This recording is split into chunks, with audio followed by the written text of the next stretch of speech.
Piece TV Bangla, মানবতার সমাধান।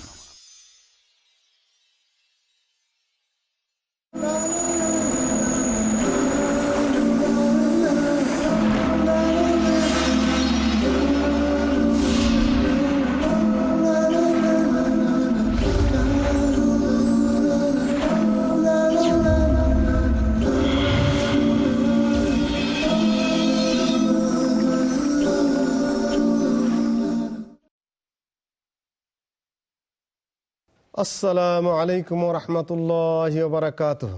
আলহামদুলিল্লাহি রাব্বিল আলামিন ওয়াসসালাতু ওয়াসসালামু আলা নাবিয়্যিল আমিন নাবিয়্যিনা মুহাম্মদ ওয়া আলা আলিহি ওয়া সাহবিহি আজমাইন। আম্মা বা'দ। প্রিয় ভাই ও বোনেরা, সিয়াম এবং রমাদান নিয়ে আলোচনা করতে করতে শেষ পর্যায়ে পৌঁছে গেছে অনেকটাই। ইতিপূর্বে আমরা আলোচনা করেছি এক অনুষ্ঠানে, সেটা হলো নফল সওম কখন কিভাবে করতে হবে এবং তার ফজিলত কি। আজকে আমরা আপনাদের সামনে তুলে ধরব যে কোন কোন দিনে সওম পালন করা নিষিদ্ধ, নাজায়েজ, কি কি কারণে। যেমন আছে দুই ঈদের দিন, আইয়ামে তাশরিকে, তারপর জুমার দিনে, খাস করে সন্দেহের দিনে ধারাবাহিকভাবে সিয়াম পালন না করে ভেঙে ফেলা, তাওয়াসুল যেটাকে বলা হয়, তারপরে স্বামীর অনুমতি ছাড়া স্ত্রীর সওম রাখা, ইত্যাদি ইত্যাদি বিভিন্ন দিক রয়েছে।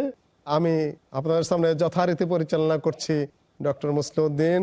আমার ডানে আছেন শেখ সাইফুদ্দিন বেলাল মাদানী, তারপরে রয়েছেন শেখ ইউসুফ আব্দুল মজিদ, বাম পাশে আছেন সম্মুখে শেখ আমানুল্লাহ মাদানী, এবং আমার পাশেই রয়েছেন শেখ শহীদুল্লাহ খান মাদানী। ইতিমধ্যেই বিভিন্ন আলোচনায় আমাদের এই মেহমানগণ কতটা দ্বীনি বিষয়ে কোরআন এবং হাদিসের ভিত্তিতে পাণ্ডিত্যপূর্ণ আলোচনা, জ্ঞানভিত্তিক আলোচনা রাখতে পারেন তা ইতিমধ্যে আপনারা পরিচয় পেয়ে গেছেন। ইনশাআল্লাহ আপনারা আজকেও তাদের থেকে কোন কোন দিনে সওম পালন করা নিষিদ্ধ সে ব্যাপারে আলোচনা শুনে উপকৃত হবেন বলে আশা করছি। আমি আলোচনা উপস্থাপন শুরু করার জন্য অনুরোধ করছি শেখ শহীদুল্লাহ খান মাদানীকে। আসসালামু আলাইকুম ওয়া রাহমাতুল্লাহ। আলহামদুলিল্লাহ ওয়াসসালাতু ওয়াসসালামু আলা রাসূলিল্লাহ, আম্মা বা'দ। সিয়াম একটা আল্লাহ রাব্বুল আলামিনের নৈকট্য অর্জনের গুরুত্বপূর্ণ ইবাদত হলেও কতক কতক দিনে সেই ইবাদত পালন করা বা এই সিয়াম পালন করা ইসলামে আবার নিষেধ করে দেওয়া হয়েছে। তাই সেই নিষিদ্ধ বিষয়গুলি, সিয়াম একটি গুরুত্বপূর্ণ ইবাদত হলেও বর্জন করাটাই হলো সেখানে ইসলামের বিধান। সেই দিনগুলি রোজা না রাখাটাই হলো ইসলামের নিয়ম নির্দেশ। তাই আসুন আমাদেরকে ওই দিনগুলি একটু ভালোভাবে জেনে নিতে হবে, যেন আমরা কখনো ভুলবশত এই নিষিদ্ধ কর্মে আবার লিপ্ত না হয়ে যায়। তো সেই নিষিদ্ধগুলির মধ্যে সর্বপ্রথম সবচেয়ে যেটি বড় নিষিদ্ধ তা হলো দুটি ঈদের দিন, ঈদ উল আযহা এবং ঈদ উল ফিতর। এই দুই ঈদের দিন রোজা রাখা সকলের জন্য নিষিদ্ধ। এরপরে ঈদ উল আযহা, এরপরে তিনটি দিন আইয়ামে তাশরিক। এই আইয়ামে তাশরিকের দিন তিনটি, সেটাও সকল মুসলমানের জন্য রোজা রাখা নিষিদ্ধ। তবে শুধুমাত্র যারা হজ্জে থাকবেন এবং তারা যদি তামাত্তু হজ করেন আর কুরবানি হজের যেটা রয়েছে সেটা যদি না পেয়ে থাকেন, তাহলে তাদের জন্য ওই তিনটি দিন রোজা রাখা জায়েজ রয়েছে। দুই ঈদ এবং আপনার কুরবানিদের পরে আইয়ামে তাশরিক, এই দিনগুলি তাশরিক বলতে আমরা বুঝতেছি যে প্রথমত আমরা আসি যে ঈদের দিন, কারণ ঈদ মানে আনন্দ, ঈদ মানে খাওয়া দাওয়া। যে আইয়ামে তাশরিক অর্থাৎ কুরবানির ঈদের পরের 11, 12, 13 তারিখকে বলা হয় আইয়ামে তাশরিক। এই তিন দিন এখানে আল্লাহ নবী আলাইহিস সালাতু ওয়াস সালাম বলছেন আইয়ামু তাশরিক আইয়ামু আকলিন ওয়া শুরবিন, যে ঈদের কুরবানি ঈদের পরে 3 দিন 11, 12, 13 ঈদের দিন তো আগে আছেই, এটা খাওয়া এবং পান করার দিন। তো ঈদ মানে আনন্দ। তো রোজা রেখে যদি মুখ বন্ধ থাকে তো আনন্দ তার হয় না, কারণ আনন্দের একটা বিরাট অংশ হলো কি খাওয়া দাওয়া, পান করা, নিত্য নতুন ভালো ধরনের খানা পাক করে খাওয়া, আত্মীয় স্বজনকে নিয়ে আনন্দ করা। আত্মীয় স্বজন ঘরে আসবে আর আপনি রোজা রেখে বসে থাকবেন, এটা তো আনন্দ হতে পারে না। এই জন্যে ঈদের দিন, দুই ঈদের দিনে এবং কুরবানি ঈদের পরে আরো 3 দিন, কারণ কুরবানি ঈদে যেহেতু গোস্তের ব্যাপার আছে, আপনি কুরবানি করেছেন, আত্মীয় স্বজন নিয়ে খাবেন, এই জন্য এই দিনগুলিকে আনন্দের দিন বলেই এখানে রোজা রাখা নিষেধ করা হয়, যাতে করে মুসলমানগণ, কারণ মুসলমানদের বছরে মাত্র 2টা ঈদের দিন, ঈদ উল ফিতর এবং ঈদ উল আযহা। আর এই দিন আনন্দ করার জন্য আমাদেরকে অনুমতি দেওয়া হয়েছে। এই দিন আমরা আমাদের শরীয়তের বাউন্ডারিতে থেকে খেলাধুলা, আনন্দ ফুর্তি আমরা করতে পারি, নিষিদ্ধতার যেন আমরা সীমালঙ্ঘন না করি। শেখ আমানুল্লাহ মাদানী সাহেবকে একটু জানতে চাবো তার কাছে যে ঈদ উল আযহার দিন কি খাওয়া দাওয়ার দিন, আনন্দের দিন, সকালে কি আমরা খেতে পারবো? জি না, রাসূলুল্লাহ সাল্লাল্লাহু আলাইহি ওয়াসাল্লাম ঈদুল আজহার সকালে তিনি না খেয়ে যেতেন। ওয়ায়ুফতিরু বিউদহিয়াতিহি, এবং কুরবানি দিয়ে তিনি ইফতার করতেন। ইফতার মানে নাস্তা। আমরা অনেকে মনে করি যে তিনি সিয়াম পালন করতেন এবং অর্ধেক বেলা রোজা রাখতেন, কিন্তু আসলে তা নয়, এই নাস্তা করতেন। নাস্তা না খেয়ে যেতেন। ঈদুল ফিতরে নাস্তা করে যাওয়াটাই সুন্নত, আর ঈদুল আজহার দিন নাস্তা না করে যাওয়া সুন্নত। বিশেষ করে যদি বেজোড় খেজুর খেয়ে যেতেন আল্লাহ রাসূল সাল্লাল্লাহু আলাইহি ওয়াসাল্লাম ঈদুল ফিতরে 1 বা 3 বা 5, আর ঈদুল আজহার দিন না খেয়ে সম্ভবপর হলে যেতে হবে। সুন্নাতটাও আমল করা আমাদের জন্য। এবং ঈদুল আজহাটাও তাড়াতাড়ি করতে হবে, এসে তাড়াতাড়ি কুরবানি। সারা বিশ্বের মুসলমানদের কাছে কিন্তু একটা মেসেজ, এটা প্রাসঙ্গিকভাবে, ঈদ উল ফিতরে সকালে কিছু মিষ্টান্ন ভক্ষণ করে বা খেজুর আপনারা যাবেন ঈদে, কিন্তু ঈদ উল আজহা যদি হয় সেদিন সকালে কিন্তু কিছু খেয়ে বেরোয়া সুন্নত নয়। অন্য অন্য দিনের মতো সবাই ভোর পেটে খেয়ে তারপরে 11টা 12টার দিকে আস্তে আস্তে ঈদের মাঠে যেতে থাকেন, এটা কিন্তু না। ঈদ উল ফিতর আল্লাহ নবী একটু দেরিতে পড়তেন, আর ঈদ উল আজহা পড়তেন আরো সকালে। আর রোম হায়েন এই ধরনের বোধ হাদিসটা আসছে, তাই না? 1 বর্ষা কিংবা 2 বর্ষা পরিমাণ সূর্য উঠলে সকাল সকালে ঈদ উল আজহার সালাত আদায় করে কোরবানির গোশত দিয়ে তারপরে তারা, তাতে ঈদের ভাব গাম্ভীর্য বৃদ্ধি পায়। আচ্ছা, এটা তো আমি শেখ ইউসুফ আব্দুল মজিদ সাহেবের কাছে জানতে চাবো, ইয়াউমুশ শাক একটা কথা আছে হাদিসে, মান সামা ইয়াউমুশ শাক ফাকাদ আসা আবুল কাসিম সাল্লাল্লাহু আলাইহি সাল্লাম। এই ইয়াউমুশ শাককে, সন্দেহের দিনে যে সওম পালন করা নিষিদ্ধ, এই ইয়াউমুশ শাকটা কি? ইয়াউমুশ শাক বলতে বোঝানো হয়েছে যে শাবান মাসের 29 তারিখ, সেই সন্ধ্যায় চাঁদ ওঠার সম্ভাবনা থাকে। 30 তারিখে তো নিশ্চিত হয়ে যায় যে চাঁদ উঠে গেছে এবং তারপর রোজা রাখা নিশ্চিত, কিন্তু ইয়াউমুল শাক যেদিন স্পষ্টভাবে যে চাঁদ না দেখা যায়, তেমন সন্দেহ হয়ে গেল যে কি চাঁদ উঠলো কি উঠলো না। তো এই সন্দেহের ভিত্তিতে পরের দিন যদি কেউ বলে যে আমি যখন সন্দেহ হয়েছে তো এইটা রাসূল কারীম সাল্লাল্লাহু আলাইহি ওয়াসাল্লাম নিষেধ করেছেন, লা তাসুমু ইয়াউমাশ শাক, ইয়াউমাশ শাকে তোমরা রোজা রাখবে না, কারণ শক করে সন্দেহ করে তো কোনো কিছু ইবাদত হয় না, সন্দেহের ভিত্তিতে ইবাদত হয় না। সুমুল রুয়াতিহি ওয়া আফতিরু লিরুয়াতিহি, স্পষ্টভাবে একাকী একটা ভালো কাজ শুরু না করে দিয়ে সবাই একসাথে করার যে একটা আনন্দ এবং একটা ইবাদতের ক্ষেত্রে, যেহেতু যৌথ সবাই মিলে ইবাদতটা, তো এক্ষেত্রে মনে হয় একাকী একটা আগেই সন্দেহ করে যেরকম করা যাবে না। তো আমার মনে হয় ওটাও আপনার চাঁদও দেখা গেল না একটা কারণ, আরেকটা কারণ যে আপনি একা একাই করবেন, এখন কিন্তু এটা হচ্ছে। মানুষ আবার এটা করে যে ওটাকে এই রিসিভ করার জন্য, মানে রমজানের রোজাকে স্বাগত জানানোর জন্য 2-1 দিন আগে করে। তবে এখানে আরেকটু ক্লিয়ার হলে ভালো হয়। ইয়াউমুশ শাককে রোজা রাখা আল্লাহ রাসূল সাল্লাল্লাহু আলাইহি ওয়াসাল্লাম নিষেধ করেছেন, বরং হাদিসে এইভাবেও বলেছেন, লা ইয়াতাকাদ্দামান্না আহাদুকুম বিসিয়ামি ইয়াউমিন আও ইয়াউমাইনি ক্বাবলা রমাদান, রমাদানের পূর্বে 1 দিন বা 2 দিন কেউ যেন রোজা না রাখে। এটা মূলত ইয়াউমুশ শাক হওয়ার জন্যই নিষিদ্ধ। তবে আবার অনুমতি দিয়েছেন, ইল্লা মান কানা ইয়াসুমু ফালিয়াসুমহু আও কামা ক্বালা নবী সাল্লাল্লাহু আলাইহি ওয়াসাল্লাম, তবে কেউ যদি এই ধরনের নিয়মিত রোজা রেখে থাকে তার জন্য অনুমতি রয়েছে। উদাহরণস্বরূপ, আমি হয়তো বা আপনি প্রতি সপ্তাহে সোমবার বা বৃহস্পতিবার রোজা রাখেন। এখন যদি আপনার এই 30 বা 29 তারিখটা সোমবার বা বৃহস্পতিবার এসে যায়, আপনি সেই দিন সোমবার বা বৃহস্পতিবারের নিয়তে রোজা রাখতে পারবেন, এটা আপনার জন্য জায়েজ রয়েছে, অনুমতি রয়েছে। আর এরকম যদি আপনার কোনো বা আমার কোনো অভ্যাস না থেকে থাকে, তাহলে আমার জন্য রোজা রাখা, ফরজ রোজা আমার আদায় করা হয় না, রমজান এসে যাচ্ছে, লাস্টের দিনে আমি কি করব, একটা রেখে দেওয়ার চেষ্টা করলাম। কিন্তু আসল মাসালা হলো এই রিসিপশনের জন্য যদি হয়ে যায় এই ধরনের কোনো কিছু, কোনোভাবেই আপনারা সাওম পালন করতে যাবেন না। আর কি কি নিষিদ্ধ আছে শেখ আমানুল্লাহ মাদানী, যদি একটু বলতেন। ইয়াউমুল জুমা বা ইয়াউমুস সাbt, জুমাবার অথবা শনিবারকে নির্ধারণ করে খাস করে যদি কেউ রাখে তো সেটা বৈধ নয়, যেহেতু জুমার দিন খায়রু ইয়ামিন তালাত আলাইহিস শামস, এই দিন সাপ্তাহিক ঈদ আমাদের, সেই দিন রোজা রাখলে বোধহয় খুব বেশি ফজিলত হবে। আমভাবে তো রাখতেই পারে, কিন্তু নির্ধারণ করে না, নির্ধারণ করে জুমার দিন বা শনিবারের দিন এরকম দিন নির্ধারণ করে রাখা তো নিষেধ করা। তবে একদিন আগে বা পরে আগে পিছে সহযোগী রাখে, আল্লাহ রাসূল সাল্লাল্লাহু আলাইহি ওয়াসাল্লাম এভাবে বলেছেন।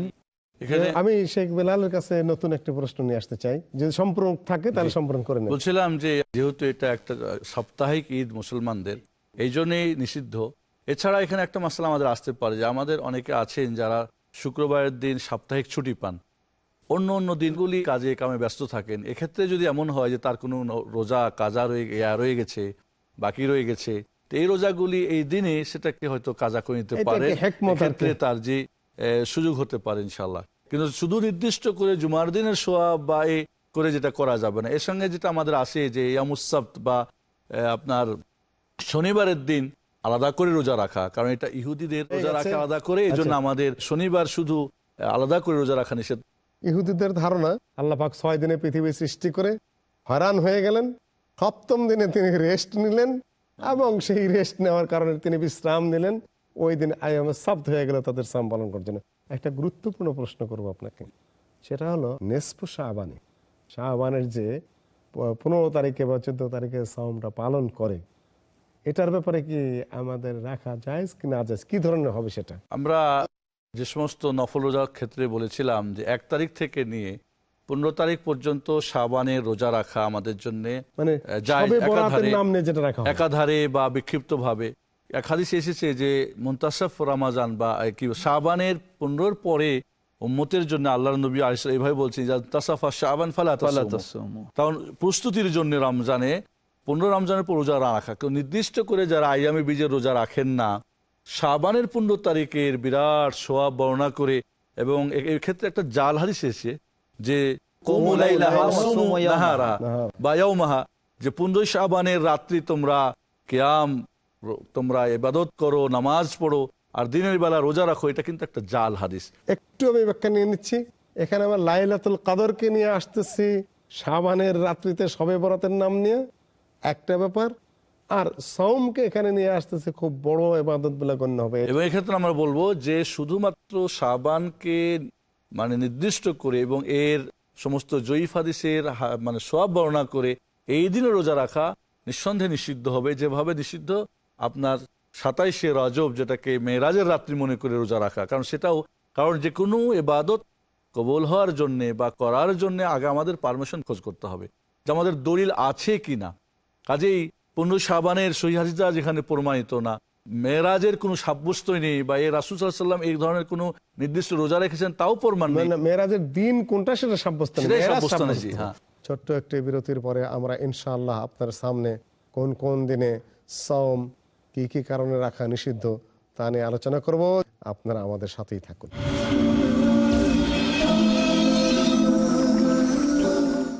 যিনি করেন শুধু আল্লাহর উপাসনা, জান্নাতের সবথেকে বড় নিয়ামত হচ্ছে আল্লাহ রাব্বুল আলামিনের দর্শন লাভ, কোরআনের আদেশের উপরে আমল, সুন্নাতের অনুসরণ। কোরআন হাদিসের মাধ্যমে আল্লাহ বলছেন ওয়াসারিউ, তাড়াতাড়ি করো। শেখ হাসিম মাদানী। জান্নাতে কি থাকবে আমাদের জন্য, আমরা যা চাইবো তাই সেখানে পাবো। তিনি নিশ্চয় হবেন সফল। জান্নাত তৈরি করা হয়েছে উইদ্দাত লিল মুত্তাকিন, মুত্তাকিদের জন্য। কেন চলতে হবে আল্লাহর ভয় নিয়ে সব সময়? দেখুন জান্নাত যাবার পুঁজি, প্রতি রবিবার রাত 10:30টায় বাংলাদেশে ও রাত 10টায় ভারতে, পিস টিভি বাংলায়। কোরআন একটা চূড়ান্ত বার্তা। মহাবিশ্বের মহাবিশ্বয় মহাগ্রন্থ আল কোরআন দিয়ে আমাদের হেদায়েতের ব্যবস্থা করেছেন। Quran will remain as the most modern book ever. এমন এক কিতাব যেই কিতাব দিয়ে মানুষের সব সমস্যার সমাধান করা যায়। সমাজের মধ্যে আল্লাহ সুবহানাহু ওয়া তাআলা কোরআনকে রাখবেনই। কোরআন শুধুমাত্র মুমিনদের সম্পদ নয়, কোরআন হচ্ছে বিশ্ব মানবতার মহান সম্পদ। দেখুন শাইখ আব্দুর রহমান মাদানীর সাথে আসুন কোরআন দিয়ে জীবন গড়ি। কাল রাত 9টায় পুনঃ সম্প্রচার সকাল 5:30টায় বাংলাদেশে, পিস টিভি বাংলায়। এই রমজানে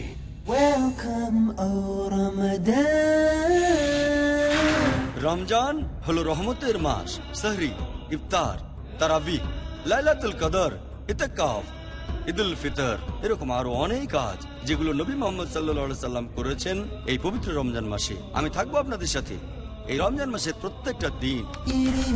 রমজান হোক আরো ফলপ্রসূ, আরো বেশি পুরস্কারময়। আমার সাথে থাকুন এই পবিত্র রমজান মাসের প্রত্যেকটা দিন। দেখুন 1 ঘন্টার বিশেষ অনুষ্ঠান রমজান ডক্টর জাকিরের সঙ্গে। পরবর্তী অনুষ্ঠান পিস টিভি বাংলায়।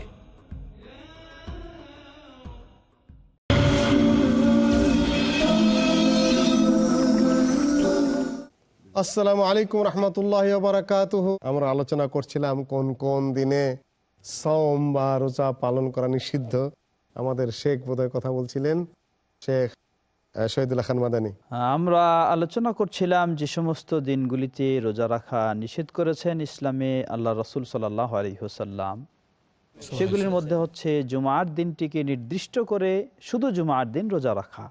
আল্লাহ রসুল সাল্লাল্লাহু আলাইহি ওয়াসাল্লাম এভাবেই বলেছেন, ওয়ালা তাখতাসু লাইলাতাল জুমআতি বিকিয়ামিন ওয়ালা ইয়াউমাল জুমআতি বিসিয়ামিন ও কামা ক্বালা নবী সাল্লাল্লাহু আলাইহি ওয়াসাল্লাম, যে তোমরা জুমার রাত্রিতে তাহাজ্জুদের মাধ্যমে এটিকে নির্দিষ্ট করে নিও না, অর্থাৎ যে আগে পিছে তাহাজ্জুদ পড়ে না, শুধু জুমার রাত্রিতে ফজিলতের রাত হিসাবে করতে চায়, তার জন্য আল্লাহ রাসূল সাল্লাল্লাহু আলাইহি ওয়াসাল্লাম নিষেধ করে দিয়েছেন।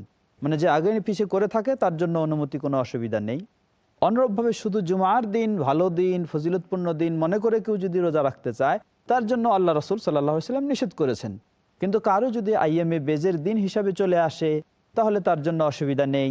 অথবা যদি আশুরায়ে মুহাররম এসে যায় বা আরাফার দিবস হিসাবে এসে যায় তাহলে সেখানে অসুবিধা নেই।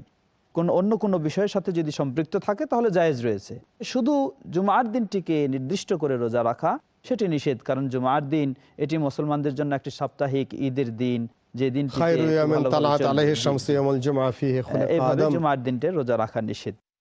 আমি শেখ বেলালের কাছে নতুন একটা প্রশ্ন নিয়ে আসতে চাই, যদি সম্পূর্ণ থাকে তাহলে সম্পূর্ণ করে নেব। বলছিলাম যে যেহেতু এটা একটা সাপ্তাহিক ঈদ মুসলমানদের, এই জন্যই নিষিদ্ধ।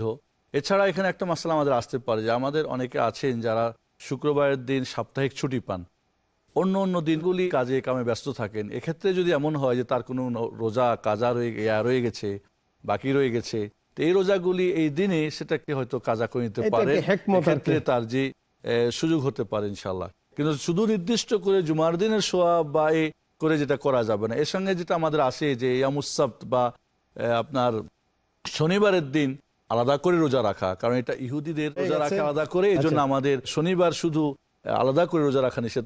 ইহুদিদের ধারণা আল্লাহ পাক 6 দিনে পৃথিবী সৃষ্টি করে হয়রান হয়ে গেলেন, 7ম দিনে তিনি রেস্ট নিলেন এবং সেই রেস্ট নেওয়ার কারণে তিনি বিশ্রাম নিলেন। ওই দিন আইয়ামুস সাবত হয়ে গেল তাদের সাম পালন করার জন্য।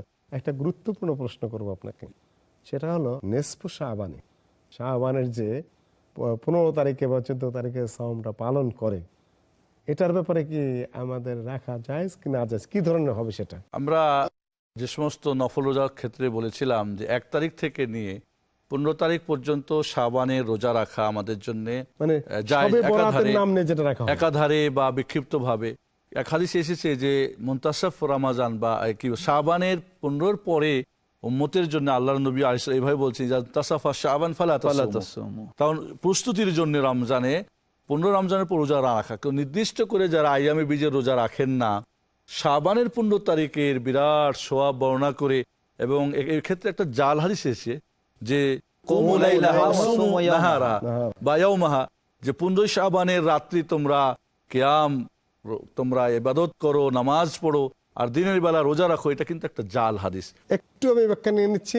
এখানে আমরা লাইলাতুল কদরকে নিয়ে আসতেছি, শাবানের রাত্রিতে শবে বরাতের নাম নিয়ে একটা ব্যাপার, আর সাওমকে এখানে নিয়ে আসতেছে খুব বড় ইবাদত বলে গণ্য হবে। এবং এক্ষেত্রে আমরা বলবো যে শুধুমাত্র শাবানকে মানে নির্দিষ্ট করে এবং এর সমস্ত জয়ীফ হাদিসের মানে সওয়াব বর্ণনা করে এই দিনে রোজা রাখা নিঃসন্দেহে নিষিদ্ধ হবে। যেভাবে নিষিদ্ধ আপনার 27শে রজব, যেটাকে মেরাজের রাত্রি মনে করে রোজা রাখা, কারণ যে কোনো ইবাদত কবুল হওয়ার জন্য বা করার জন্য আগে আমাদের পারমিশন খোঁজ করতে হবে যে আমাদের দলিল আছে কিনা। কাজেই 15 শাবানের সহিহ হাদিস যেখানে প্রমাণিত না, মেরাজের কোনো সাব্যস্তই নেই, বা এই রাসূল সাল্লাল্লাহু আলাইহি ওয়াসাল্লাম এই ধরনের কোনো নির্দিষ্ট রোজা রেখেছেন তাও প্রমাণ নেই, মেরাজের দিন কোনটা সেটা সাব্যস্ত নেই। আমি শেখ ইউসুফ আব্দুল মজিদ সাহেবকে জিজ্ঞাসা করব যে স্বামীর অনুমতি ছাড়া স্ত্রী কি নফল রোজা রাখতে পারবেন? এ পর্যায়ে সফওয়ান রাদিয়াল্লাহু তাআলা আনহু তিনি স্ত্রীকে যে প্রহার করতেন এবং রোজা রাখতে দিতেন না, এ সম্পর্কে যখন তার স্ত্রী রাসূল করিম সাল্লাল্লাহু আলাইহি ওয়াসাল্লামের দরবারে গিয়ে রাসূল করিম সাল্লাল্লাহু আলাইহি ওয়াসাল্লাম শাকওয়া শুনলেন, অভিযোগগুলো শুনলেন, ওই মহিলার অভিযোগগুলো শোনার পরে তখন তিনি ঘোষণা করলেন যে, তিনি বললেন যে আমি যুবক মানুষ, সে রোজা রাখে, আচ্ছা, তো আমি তো সহ্য করতে পারি না, আমার প্রয়োজন রয়েছে। জি, তখন রাসূল করিম সাল্লাল্লাহু আলাইহি ওয়াসাল্লাম তখন ঘোষণা করলেন যে লা তাসুমুল মারআতু ইল্লা বিইذن যাওজিহা, যে স্বামীর অনুমতি ছাড়া স্ত্রীর পক্ষে রোজা রাখা, এটা আল্লাহ রাসূল সাল্লাল্লাহু আলাইহি ওয়াসাল্লাম নিষেধ করে দিলেন। এই হাদিস থেকে আমরা বুঝতে পারি যে স্বামী যদি যুবক হয় আর মনে করেন যে তার স্ত্রীর ব্যবহারের প্রয়োজন রয়েছে, এই ক্ষেত্রে স্ত্রীকে অনুমতি ছাড়া, রোজা একটা চমৎকার ইবাদত, আল্লাহ সন্তুষ্টি অর্জনের ইবাদত, কিন্তু স্বামীর আনুগত্য, স্বামীর সন্তুষ্টি অর্জন, সেটাও তো একটা বিরাট ইবাদত। এখানে একটু যোগ করব, এটা কিন্তু শুধু স্বামীর সন্তুষ্ট অর্জনই যথেষ্ট নয়, এখানে স্বামী যেন কুপথে না যায়, স্বামী যেন একান্ত তার হয়েই থাকে এবং সে যেন আমানতের মধ্যে থাকে, এটা কিন্তু স্ত্রীর জন্য একটা বড় একটা সেফটি।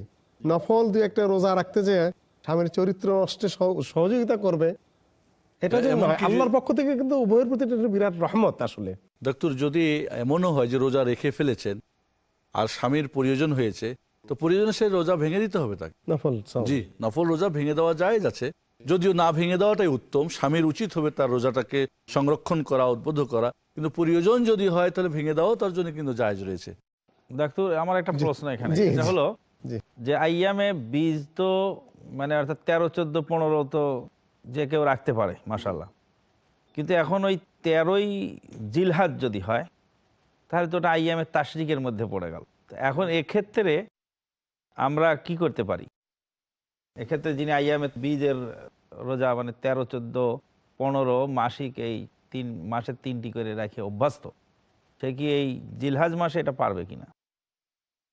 এক্ষেত্রে নিঃসন্দেহে আমাদের মনে রাখতে হবে যে যেমন যে মহান রব্বুল আলামিন আমাদের রোজা রেখে সব দিতে পারেন, তিনি আমাদের এই দিনগুলি যেহেতু খাওয়ার পান করার, যেহেতু এখানে নিষেধ এসে গেছে যে একটা আকল এবং শুরবের দিন, খাওয়া এবং পান করার দিন, এক্ষেত্রে কারণ কোনো ব্যক্তি যখন মহান রব্বুল আলামিনের বাড়িতে থাকা অবস্থায় যে ইবাদতগুলি করেন, সফরের কারণে করতে পারেন না বা অসুখের জন্য করতে পারেন না, এই না করতে পারলেও কিন্তু মহান রব্বুল আলামিন তাকে সমপরিমাণ সব দিতেই থাকেন। কাজে আমরা বলবো যে এখানে যেহেতু মহান রব্বুল আলামিন আমাদের, ওটাও কিন্তু ইবাদত।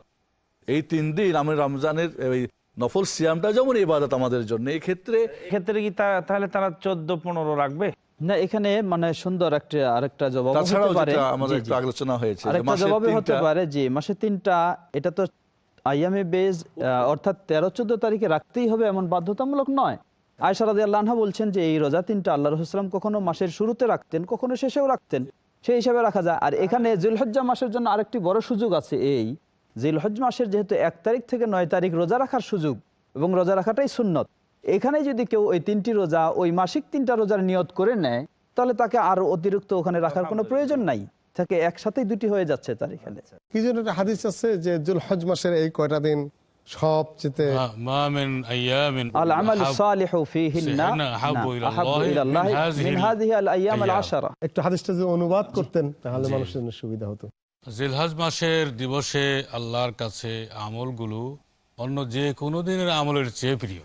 জিলহজ মাসের প্রথম 10 দিনের আমল, অন্য যে কোনো দিনে আমল করলে যে সওয়াব হবে তার চেয়ে এই দিনগুলোতে নেক আমল আল্লাহর দরবারে আহাব্বু, সবচেয়ে বেশি প্রিয়। সাহাবায়ে বললেন ওয়ালাল জিহাদু ফি সাবিলিল্লাহ, ওয়ালাল জিহাদু ফি সাবিলিল্লাহ। এক সাহাবী বললেন যে আল্লাহর রাহে যদি কেউ জিহাদে বেরিয়ে যায় তাহলে সে জিহাদের চেয়েও কি অন্য মাসে, অন্য সময় তার চেয়েও কি বেশি প্রিয়?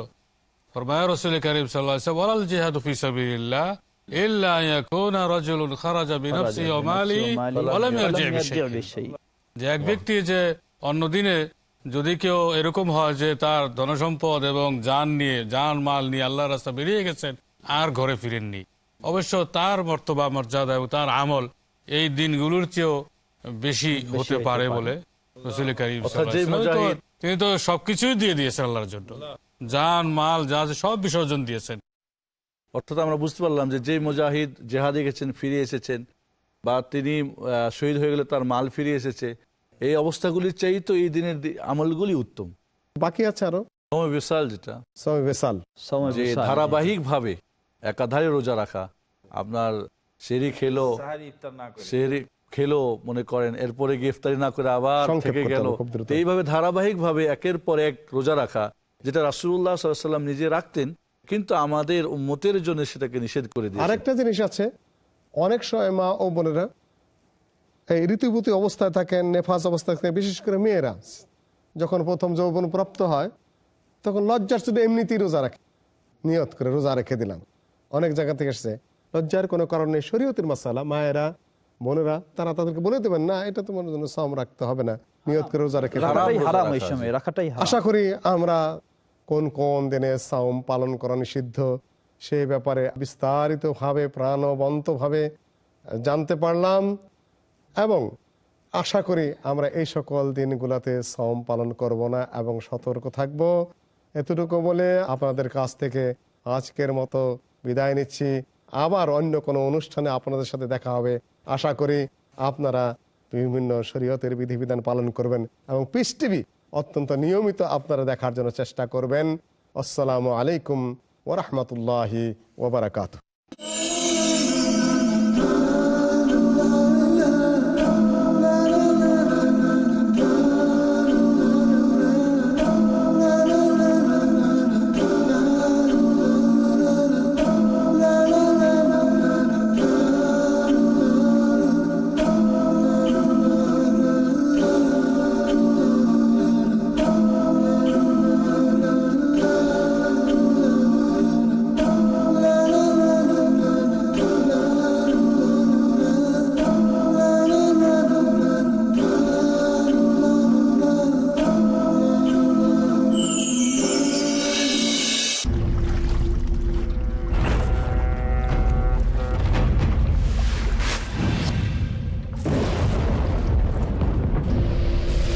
লকার আপনার সম্পদকে সুরক্ষিত না রাখতে পারে, বিনিয়োগ আপনার সম্পদকে না বৃদ্ধি করতে পারে, কিন্তু যাকাত দিলে নিশ্চয়ই আপনার সম্পদ বাড়বে, থাকবে সুরক্ষিত এবং পবিত্র।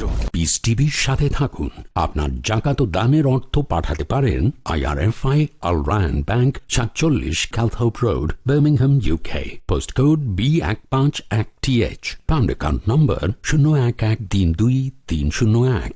IBAN GB49 ARAY 30008301 132301. Sort code 300083. Swift BIC code ARAY GB22. টাকা পাঠিয়ে আমাদের ইমেল করুন support@peacetv.tv। পিস টিভি, মানবতার সমাধান।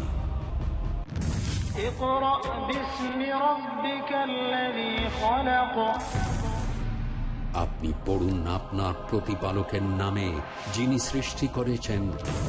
ইকরা মানে পড়ো, সারা দুনিয়ার মানুষকে কোরআন মাজিদ আল্লাহ তাআলা পড়তে বললেন। বিশ্ব সৃষ্টিতে সবচেয়ে মিরাকল আল কোরআনকে নাজিল করা। এটি প্রজ্ঞাপন্য কেতাব। কোরআন আরবি ভাষায় নাজিল হয়েছে যাতে সমাজের লোকদেরকে বুঝাতে সক্ষম হয়। এটি মহা কল্যাণময় ও নিরাময়, বহু দিক থেকে হেদায়েত দিয়ে থাকে। আছে কেউ তোমাদের মধ্যে যে চিন্তা করে ও গবেষণা করে? দেখুন আমাদের অনুষ্ঠান এসো কোরআনের ছায়ায়, প্রতি বুধবার রাত 8:30 আর পুনঃ সম্প্রচার দুপুর 12:30 বাংলাদেশে পিস টিভি বাংলায়।